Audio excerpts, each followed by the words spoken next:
If there's one thing we've learned about business and life, it's that people are the X factor. They constantly surprise us, both in amazing ways and not so much. We're Ben and Syya, and welcome to the Gnaw on This Business Bites podcast. This show is all about real life things we all deal with every day, how they relate to business, and how to make some sense out of our daily chaos. Welcome to the show.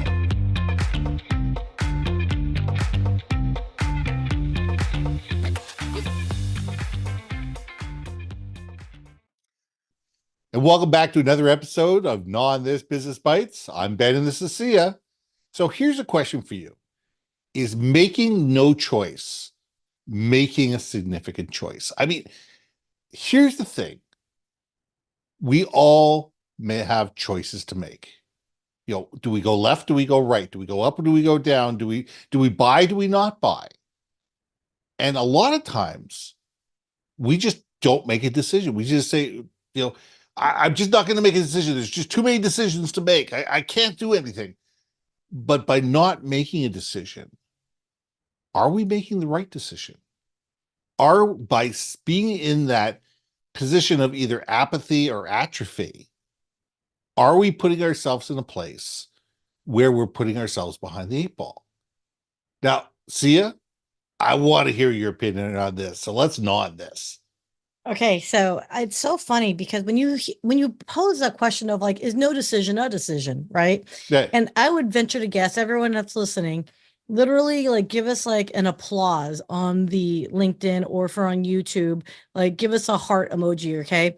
Which is when you hear that, I bet you 99% was like, well, duh, no decision is a decision. Like, is this a silly question or what? But when you dig deep into it and really think about it, this really hits home for me, okay? Yeah. Because I knew deep down inside when I had first left corporate America, I knew I needed to go a year prior to at least. I was on my way out, okay? But I made no decision because you know why? Mama got paid. Mm-hmm. But at what cost? Sales isn't rocket science, okay, people, and you do make good money from it, but it is stressful at times because it's Very especially much if you're a publicly traded company, it's every 90 days, what have you done for me lately mentality, right? So it really hits home for me because I did nothing and then I had the opportunity to leave, if you know what I'm saying, meaning they made the decision for me and it was a company-wide thing. And I was like, you know what? Do I want to look for another job within the company, or do I just want to take a package and leave? And I decided, you know what? I'm finally going to make that decision because it's already been presented to me. You got to make it, right? And that was one time in life I decided I'm done with corporate America and I haven't looked back since 2017. So there's my Syya not making a decision. And is that a decision story? Well, I mean, by not making a decision, you were forcing other people to make a decision for you because they realized, probably you personally as a whole group, that they were either heavy, they were heavy, they had a lot of dead weight, or there were people that are unhappy or people that were not fulfilled or whatever. And by you not making a decision, you're forcing other people to make a decision for you. And that's the crux of the matter. The crux of the matter is, and are you going to be happy with the decision somebody else makes for you? Just because they make a decision, it's more times than not, it's not in your best interest. No, I mean, yes. In this particular case, you were offered a package, you got out, you went on and did other things. However, you could have also been blindsided and said, hey, wait a second here.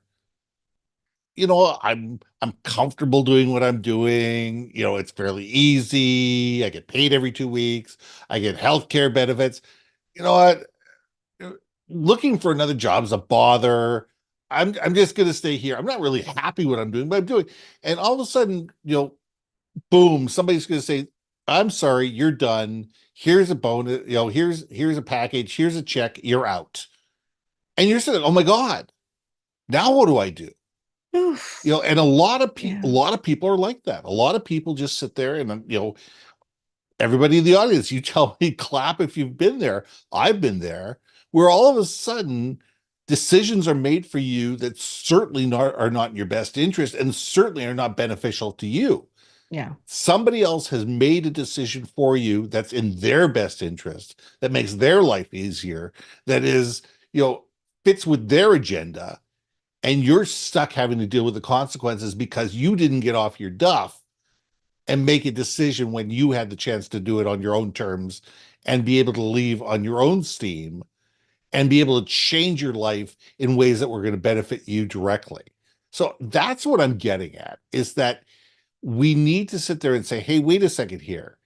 Either we make our decisions for ourselves or somebody else is going to make decisions for us. And more times than not, when people make decisions for us, they're not in our best interest.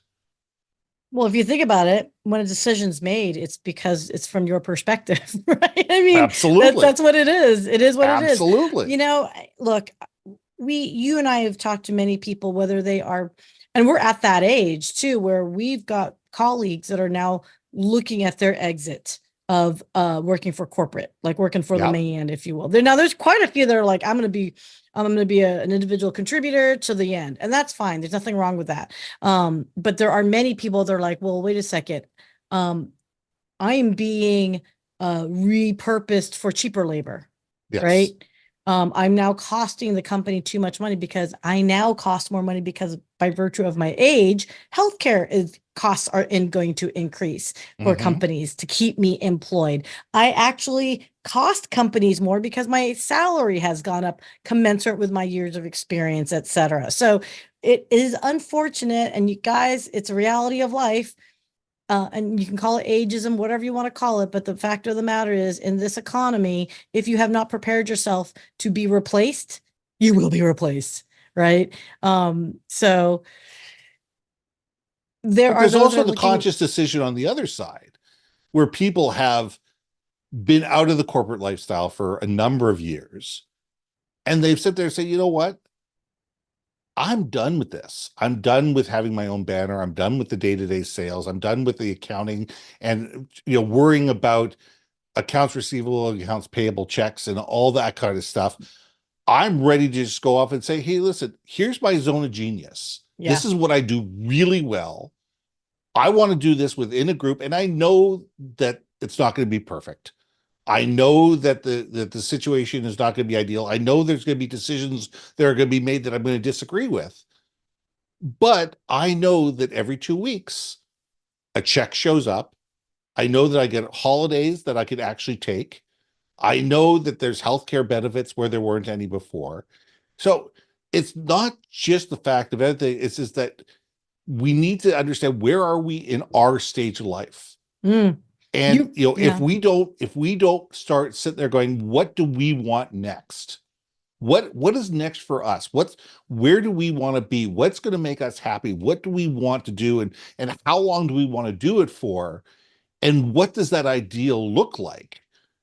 We're going to be stuck doing whatever we're doing, and we're going to get more and more miserable about it. So I think that we need, as individuals, to decide what is going to make us happy moving forward. What's going to fulfill us? What's going to give us a sense of purpose and fulfill our desires and get us, so when we wake up in the morning, we're going to be happy doing what we're doing. So that's the conscious decision, because if we don't do that, then somebody's going to force us into a deep, dark hole. Look, you got to know what your priorities are, right? Because Absolutely. if your priority is to make money, then you know what? You will find a way to suck it up, buttercup, right? If your priority is for self-fulfillment, then maybe the monetization, component diminishes, right? Because look, if we all were able to pay, 7 figures to do what we want to do, for fun, everyone would be doing it, right? It'd be So, awesome. heck yeah. Actually, you know what it reminded me of? There's a story, and I can't remember it, but it's an anecdote. I'm sure we've heard it in different times, places like a urban legend, but there was like a story of a guy or a gal that was like a physicist, for example, and they got burnt out on their job, ended up taking a job to be a mail carrier, Mm-hmm. made a lot less money, but the happiest that person could ever be, because what would happen is after they did their runs on the mail runs, they had the opportunity to just open a book and sit in the mail car, take a break, and that's what their passion was, to learn. Yes. So they kept learning about the laws of physics and the world and universe and all that. Still got paid, but they were no longer in that stressful environment of having to be a quote, physicist. They could still do what they wanted to do. I've always loved that story because it's a reminder of reprioritization to help you make those decisions, right? Yes. Unfortunately for me, in my personal situation, it was made for me, but I was getting there. I didn't get there fast enough. Right. Right. And that, again, priority for me at that time was suck it up, buttercup, make the money. But, at some point you can only be bought for so long, at least for me. You can only be bought for so long. I think that we need to decide, as you said, what are our priorities? Our job doesn't have to be our purpose in life. Our job doesn't have to be the thing that gives us self-gratification and gives us insight. We can go home and do flower arrangement or play golf in the afternoon or on weekends or go hiking, or there's 1,000 other things that we can do that sit there and say, you know what? I work so I can do X. We don't have to have our best friend be in the workplace with us. We don't have to like everybody. We have to be respectful for everybody. We have to be polite to everybody, but not everybody has to be our best friend. And we need to realize that no work experience, doesn't matter if you work for yourself or you're somebody else, is perfect. Yep. But we need to sit there and say, if we're just doing something because it's safe and because we know what we're doing, and sooner or later that's going to change. Sooner or later, if we decide, hey, listen, I'm just going to keep doing what I'm doing because I know what I'm doing, and if I change anything, bad things are going to happen. Guess what? Bad things are going to happen. Self-fulfilling prophecy. It is a self-fulfilling prophecy, and we need to sit there as human beings and realize that, it's about looking at saying, what are our priorities in life, and realizing that you don't have to get it all fulfilled from work. And you don't have to get it all fulfilled from, and your purpose and your raison d'etre, your reason for being doesn't have to be what you get paid to do. Sometimes you just do what you do to make enough money to be able to do what you want to do. And it's not counterintuitive. Nope. I'm living embodiment of it, people. Absolutely. Just saying. That's right. You could go to rock concerts the rest of your life. I mean, if you could, pick up the ideal life, you could just go to rock concerts the rest of your life. And that's where I think I missed my calling as being like a legit music journalist to justify that, right? It's not too late. Hey, it's not true. It's not too late. And that's the thing, is we all have the ability to change.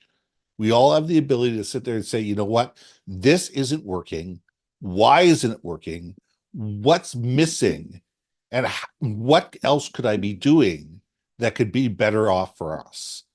And it's not about what's going to make your parents proud. It's not about what's going to make your spouse proud. It's about what's going to sit there and say, you know what, this is going to now enable me to live a life that I'm going to be happy doing. And sometimes, you know what, you take a job where you make a lot of money and soul sucking because it allows you to do something else that you really, really, really want to do. And that's okay too. We all need to sit there and say, what are our priorities? Exactly. And if we don't make the decision, as I said before, somebody will make the decision for us, and then we have to live by their rules. And the ultimate question is are you okay with that? So that's something I would challenge everyone that's in the audience is on that. Are you okay with it? If you don't. And if you're not okay with it, that's your choice too. So let's leave it there. I'm Ben. And I'm Syya. And we'll see you soon. Hey. Thanks for listening to another episode of Gnaw on This, Business Bites. If you liked what you heard, we most humbly ask that you like, share, and hit that subscribe button. And if you want to communicate more effectively within your organization, contact Ben at yourbrandmarketing.com or me at brilliantbeammedia.com. We can help you build your community, brand awareness, and personality through digital content and podcasting. We cannot wait to hear from you. So see you next week for another episode of Gnaw on This Business Bites.